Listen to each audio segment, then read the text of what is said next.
Hi guys! Those of you who are not new to my channel know that I come from Finland.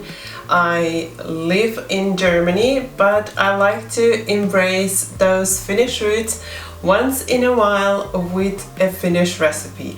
And today is that kind of a recipe. Today I want to share with you a spinach soup recipe that I made with my own grown spinach from the garden. We are starting with the onion and the rest of the vegetables, so we are going to first peel and slice them.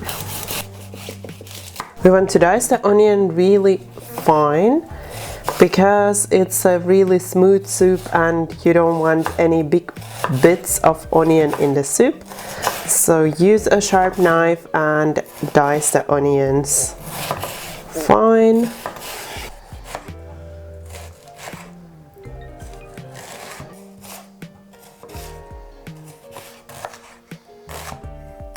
Then you also want to do the same with the garlic. So also dice it finely.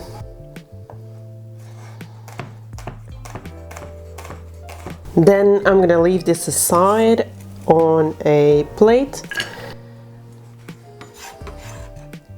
And then we also want to prep the spinach. So I have the regular big spinach, but you can also use baby spinach. So if you're using the same as I'm using, so the normal spinach, then just remove the hard stalk. So we don't need this bit, we only need the leafy greens.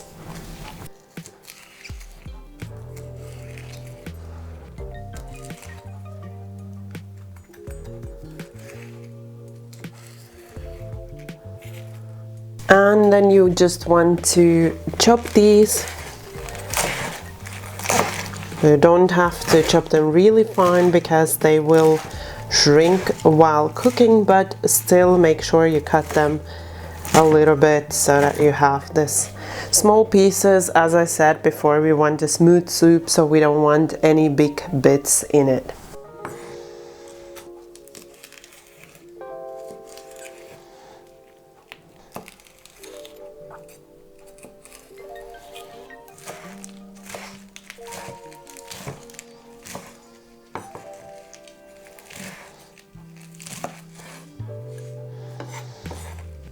Then once you've cut all the vegetables, you want to heat a pan over medium heat and cover the bottom with some olive oil.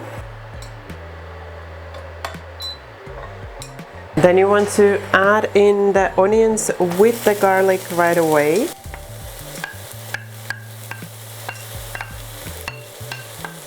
And you want to keep the heat on medium so that you just cook the onions and the garlic until they are translucent, but you don't really want to brown them. So if they get a little bit of color, that's okay, but we don't really want to start browning them. So we just want to fry them until they are translucent and cook through. So it should take you only about a couple of minutes until the onions start to look translucent, and then you can also add in the spinach.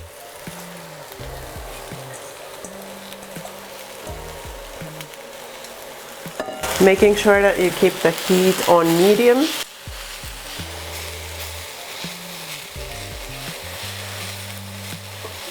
And then we are just going to cover it for a couple of minutes and allow the spinach to cook. Make sure to mix the spinach once in a while when you are allowing it to cook through.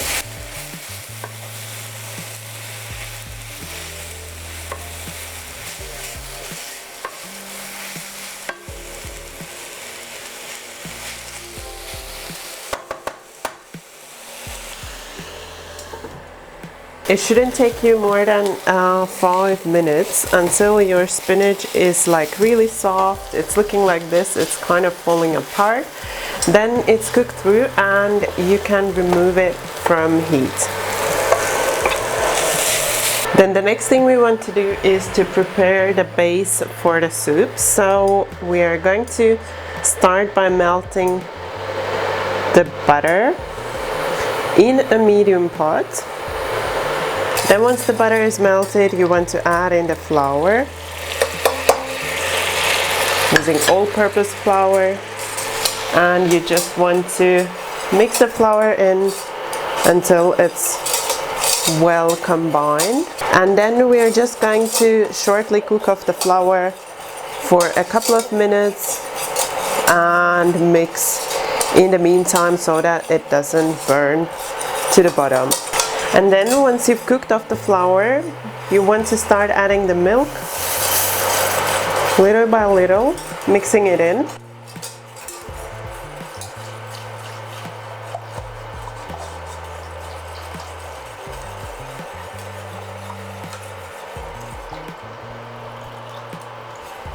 And then you want to cook the milk with the butter and flour until it starts to thicken a little.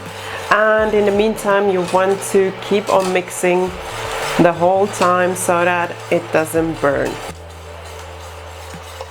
And then you will notice that your soup or your base for the soup is getting thicker. So since it's pretty much the same as white sauce, so the process of making this base is same, it just the proportions are a little bit different, so it's not going to get as thick. So you just want to watch the base. When you notice that when you mix, it stays here at the edge of your pot, and you notice that it's getting creamier, so it's not as liquid-like, but it's getting creamier.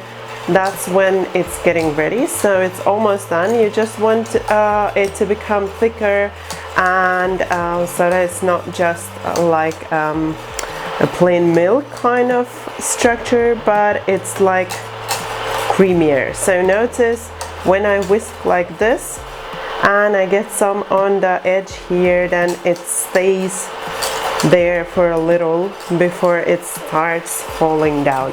And so now I will start seasoning my soup with some salt and black pepper, and I will also add in the spinach. So I want to season really well with some salt, because it's a very mild soup, and the milk and the spinach will kind of absorb a lot of salt, so just season well with the salt and also with the black pepper. Here you can just add to your liking, and because we are keeping the soup or the base on heat, we want to give it a mix once in a while. And now I'm just gonna add in my spinach with onions, and then again I'm just gonna mix through. At this point you can turn down the heat, or turn off the heat actually. You can see how creamy the soup is. So it's really nice and creamy. And now that I've mixed in the spinach and the seasoning, and it's really thick, so you can see here on the sides how thick the soup is, I'm gonna remove it from heat. So now I've removed the soup from heat. It's really hot at this point, but I would suggest to taste for salt at this point. So grab a little spoon, taste the base of the soup, and see if you like to add a little bit more salt. So I'm just gonna add a little bit more. As I said, because the base is milk and it absorbs a lot of the salt. And now we want to cover the soup with a lid and allow it to be like that. It's off the heat, but we want to allow it to proof for another half an hour before serving. It will have time to absorb the flavor from the spinach, and also it will cool a little bit so that it's delicious to enjoy, so it's not piping hot.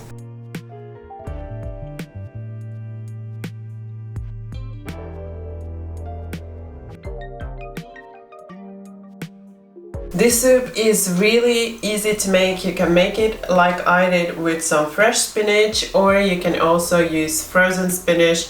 So if it's winter time, you can still make this soup with some frozen spinach. I want to share a little secret about this soup with you, and I used to absolutely hate this soup because it was one of those meals at school that I didn't like at all, and I never really ate it at school. So I just kind of recently learned to love it. And well, then last year we had so much spinach from our garden, and I thought I want to try those Finnish recipes. We have a few with spinach. One is spinach pancakes. They're savory pancakes, and I will link them here for you. And the other recipe is the spinach soup, which I absolutely hated. So I thought, should I try to make it or should I just leave it? And then I decided I'm gonna give it a go. And it was so delicious that I thought, why not share it with all of you so you can also try it out. So that's why I'm sharing this recipe with you. It's something very common in Finland, very traditional, and I'm pretty sure it's going to be quite new for many of you, but I still hope that you're going to try it out. I hope you enjoyed this little culinary trip to Finland, and if you did enjoy this video and the recipe, don't forget that thumbs up for support. And also, if you're new to my channel, then you can subscribe right now, and if you tap the bell, you won't miss any of my new recipes. Thank you for watching my video. Bye bye until next time.